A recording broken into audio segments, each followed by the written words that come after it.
J'étais soignée à l'hôpital de Stockmanville dans les années 90 pour des lésions à la moelle épinière. J'étais là depuis quelques semaines.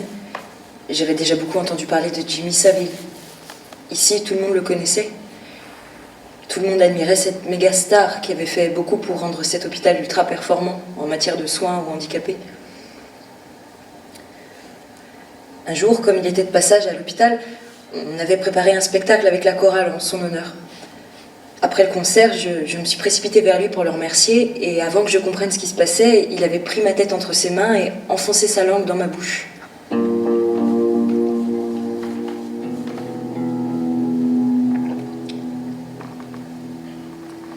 J'étais horrifiée, pétrifiée. Ça ne semblait pas le déranger que d'autres personnes puissent voir ce qu'il était en train de me faire. J'étais tellement choquée, j'ai reculé pour lui échapper, je suis montée dans ma chambre. Je n'arrivais pas à croire ce qu'il avait fait. Cette femme affirme avoir été abusée par Jimmy Savile à l'hôpital de Stockmanville alors qu'elle n'avait que 13 ans. D'autres femmes se sont manifestées et ont parlé de faits similaires.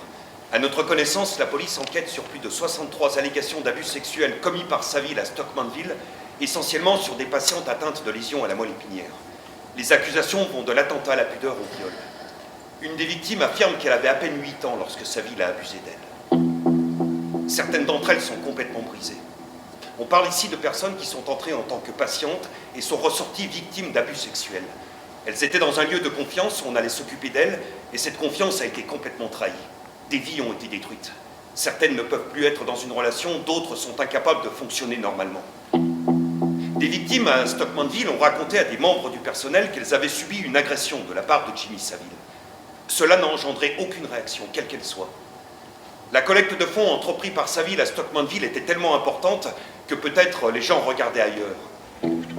En un an, il avait réuni plus de 3 millions de livres pour reconstruire le bâtiment. Il avait réussi à se rendre indispensable et donc inattaquable. Je ressens juste le fait qu'il m'a trompée comme il a trompé tout le monde. Mais aujourd'hui, son attitude ne me surprend pas. La stratégie des pédophiles séducteurs est de s'approcher de leurs victimes en gagnant leur confiance. Vous savez ce qu'on dit? Ce ne sont pas les monstres qui s'approchent des enfants, ce sont les hommes gentils et sympathiques.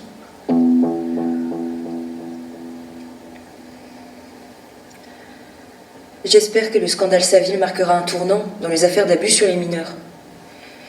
Des améliorations peuvent être apportées à la manière dont on traite les enfants dans les tribunaux. La loi ne les protège pas assez. Le premier pas serait d'arrêter de faire des contre-interrogatoires dans des séances ouvertes à tous. Elles devraient avoir lieu dans le bureau du juge. Souvent, les avocats des célébrités pensent qu'il est de leur devoir de casser la crédibilité de l'enfant par tous les moyens. À Stockmanville, Savile possédait 2 bureaux et une chambre.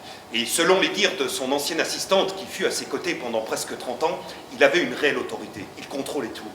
Et tout le monde avait, selon les mots de Janet, peur de lui. C'est en 1980 qu'il lança une campagne pour récolter 10 millions de livres pour reconstruire ce centre pour paralysés. C'était un objectif ambitieux, mais Savile était un collecteur de fonds imbattable, ayant déjà réuni des millions durant sa vie pour une multitude de bonnes causes.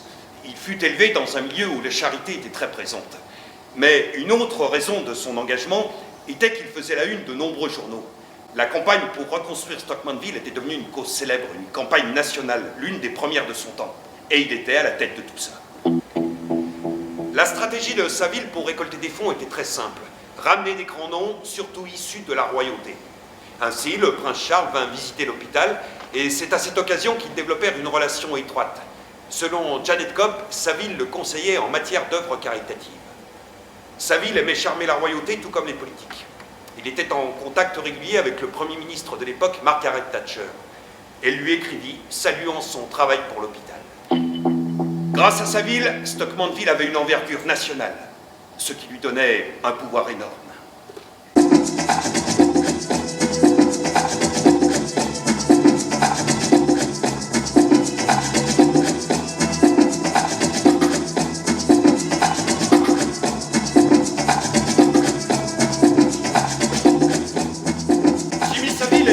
Prédateur sexuel prolifique qui a utilisé son statut pour obtenir l'accès à des institutions s'occupant de personnes vulnérables.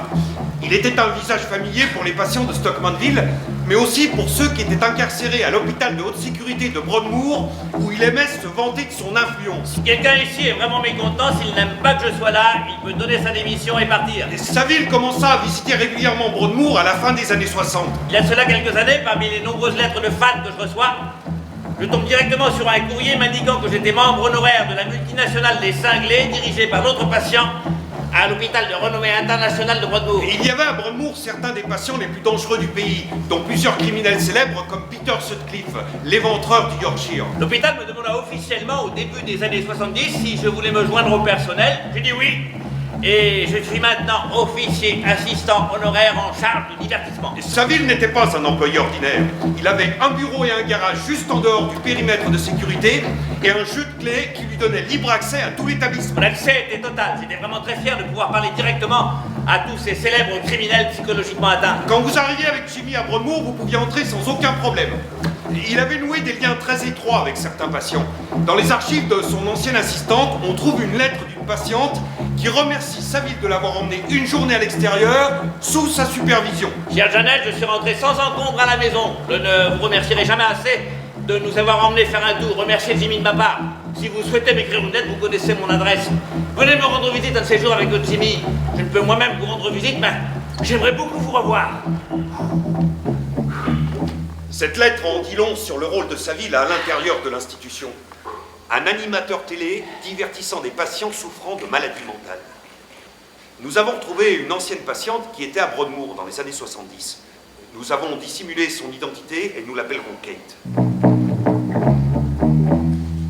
Elle affirme que lorsque Saville était en fonction à Broadmoor, il regardait les femmes prendre leur bain. Si je prenais un bain, il entrait comme ça, pendant que je faisais ma toilette. Il n'avait rien à y faire. Et comme d'autres infirmiers hommes étaient présents aussi, enfin vous savez, vous n'êtes plus vraiment un être humain, mais un objet. Il vous regardait lorsque vous étiez nu dans le bain. Il entrait tout simplement. Il entrait comme ça. Donc vous prenez un bain, vous êtes nu, Saville entre. Quelle raison pouvait-il bien avoir d'être là et de faire ça? Aucune. Il raconte des blagues avec d'autres membres du personnel, puis en même temps il vous regarde. Et il vous fixait lorsque vous preniez votre bain. Oui. Mais elle raconte qu'il est allé plus loin, qu'il a abusé d'elle une fois. J'étais dans la salle commune. C'était la première fois que j'étais dans ce bâtiment en fait, et il a placé son bras autour de moi. J'ai pas aimé. J'étais pas à l'aise. Mais comme personne semblait y prêter attention, enfin, vous savez ce qu'on vous dit, hein. Il est juste gentil, il essaie d'être sympathique. Mais moi j'aime pas que quelqu'un soit si proche de moi. Puis après il m'a touché la poitrine.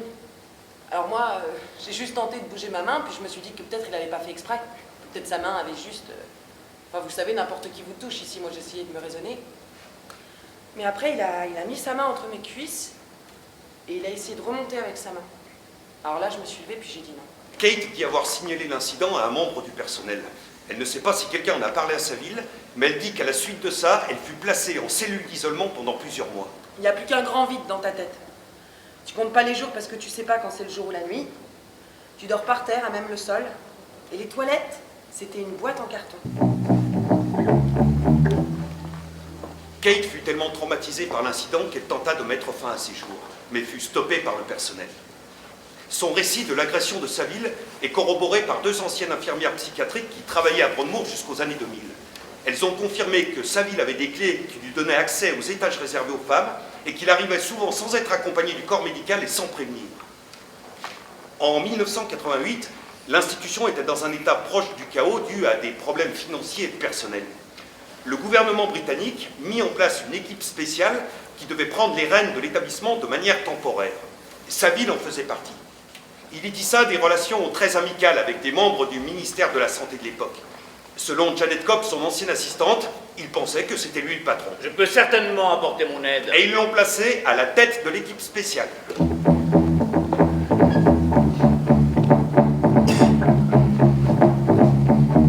Pourquoi un rôle si important fut donné à Broadmoor à un homme sans aucune qualification dans le domaine de la santé mentale? Je suis quasiment sûre que c'est Jimmy Saville lui-même qui s'est proposé pour le poste. Nous avons sauté sur l'occasion. Visitait la prison régulièrement depuis plus de 20 ans. Il avait été quelqu'un de très utile et avoir quelqu'un de médiatisé comme ça à ce poste était un atout indéniable. Quel était son rôle? Je crois pas que quelqu'un n'eût jamais écrit noir sur blanc en quoi consistait son poste, ni sa mission, ni ce qu'il avait le droit de faire ou non. Il était vu comme un ami de l'établissement. Une fois en place, Saville montre sa détermination et demande à rencontrer Edwina Curry dans son club privé, l'Athénaeum. Là, il m'a affirmé avoir repéré un certain nombre de problèmes. Le personnel était trop payé. Il y avait peut-être un groupuscule de lire à un des gardes, avait une liaison avec une patiente. Il m'a même fait une allégation de détournement de fonds. Je n'avais aucune idée concernant la véracité de ses propos à l'époque. Mais aujourd'hui, avec les récentes révélations qui ont émergé sur Saville, je pense qu'il comptait utiliser ces faits pour faire chanter les membres du personnel. Il choisissait ses victimes en faisant très attention, personne ne devait les croire. Mais on aurait pu croire un membre du personnel ou un membre de la famille ou quelqu'un qui rendait visite à un malade. C'est pour ça qu'il s'était mis dans une position où il pouvait menacer chaque membre du personnel. Je sais que tu te rajoutes des heures sup, et je sais que tu fais ça depuis des années. Je sais que ta sœur habite à un de nos logements de fonction et qu'elle ne paye pas de loyer. Je sais ce que tu as fait, tu vas être viré. Ne tire pas la sonnette d'alarme, n'y pense même pas. Tu sais ce qui arrive à ceux qui tirent la sonnette d'alarme? L'accès de Saville à Broadmoor avait suscité des inquiétudes. Celle-ci avait été relayée à la direction de l'établissement. Un ancien cadre du système de santé publique et superviseur de Broadmoor m'a dit qu'il était choqué de voir que Saville avait eu autant de liberté. Il était si inquiet qu'il fit part de ses préoccupations au directeur de Broadmoor de l'époque, Alan Franey, en 1996.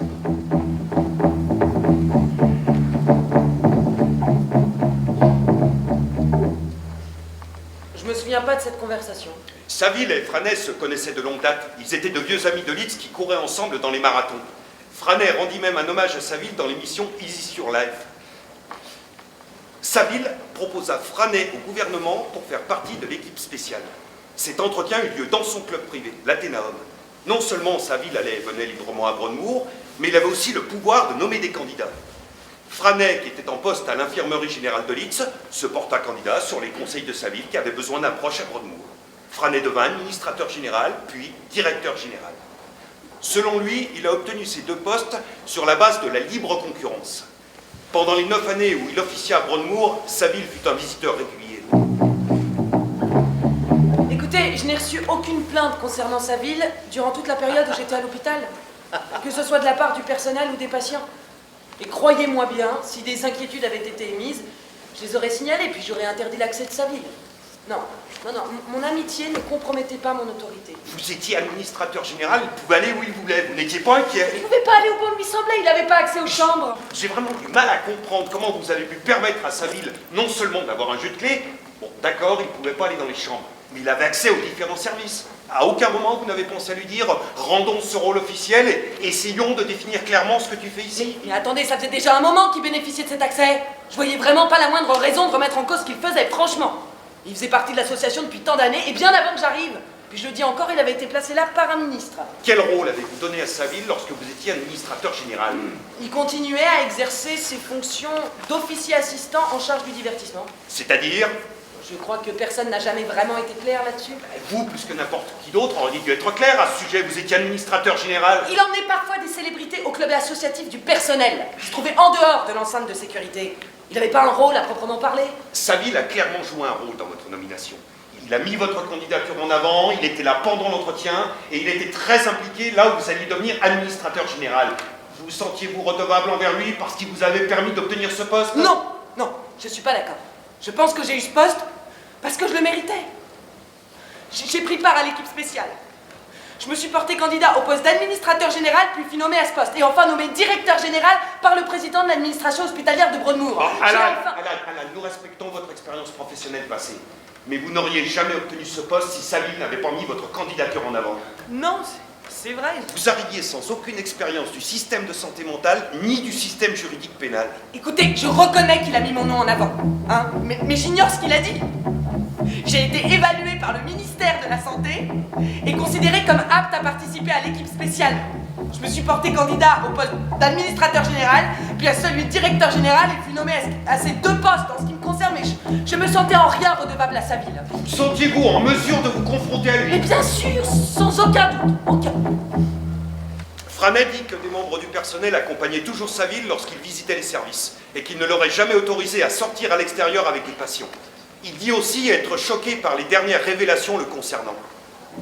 Avec les récentes révélations qui ont émergé, il me semble que le ministère de la Santé et les hauts fonctionnaires de Broadmoor ont lâchement abandonné les patients, et particulièrement les femmes. Et je regrette de ne pas moi-même avoir pris des mesures, sachant ce que je sais aujourd'hui. Nous lui avons fourni tous les outils qui lui étaient nécessaires pour s'attaquer s'attaquer à des individus très vulnérables. Je le dis, si Saville était vivant aujourd'hui, je voudrais le voir derrière les barreaux pour le restant de ses jours. Jimmy Saville a agi sous les projecteurs pendant des années et dissimula toujours son plus sombre secret. Mais vers la fin de sa vie, après des décennies passées à abuser des enfants, les journalistes commençaient à poser des questions embarrassantes. La presse cherche toujours à découvrir notre part d'ombre, mais chez moi, elle n'a jamais rien trouvé. Et les yeux dans les yeux, je peux vous le dire, je suis un mec banal. N'importe quel journaliste de la presse people vous dira deux choses. D'abord, je suis un mec banal. Je ne me drogue pas, je ne bois pas, je n'ai aucun secret. Et puis que ma célébrité dérange les gens qui, par leurs allégations abracadabrantesques, cherchent à me nuire. Les enquêtes sur les agressions sexuelles sur des mineurs sont assez complexes à gérer. Un des éléments fondamentaux pour leur réussite est de trouver des victimes traumatisées qui soient prêtes à relater les faits de manière détaillée. Or, Saville choisissait ses victimes avec précaution, ciblant des victimes jeunes et vulnérables qui avaient peur de parler. Et selon son ancienne assistante, il était impitoyable. Il s'occupait de quiconque se mettait en travers de son chemin. Si quelqu'un s'apprêtait à dire quelque chose sur lui, que ce soit un journaliste... Oh, très bien. Très très bien. Très bien. Tout ça vraiment très bien. Il y a plein de choses à dire. Parle très bien. Tu as plein de preuves. Tu as réalisé une flopée de témoignages plus déchirants les uns que les autres, c'est sympa. Je sens le public vraiment ému, interloqué, apitoyé, saisi d'effroi. Plein de questions surgissent en vous écoutant. Comment cette chose ignoble a-t-elle pu avoir lieu? Comment un homme a-t-il pu en arriver là? Quelle société a pu encourager et accompagner l'ascension d'un tel individu? Un individu qui a perdu toute forme d'humanité. Comment un monstre a-t-il pu tromper tout le monde? Et après, on fait quoi? Mon procès?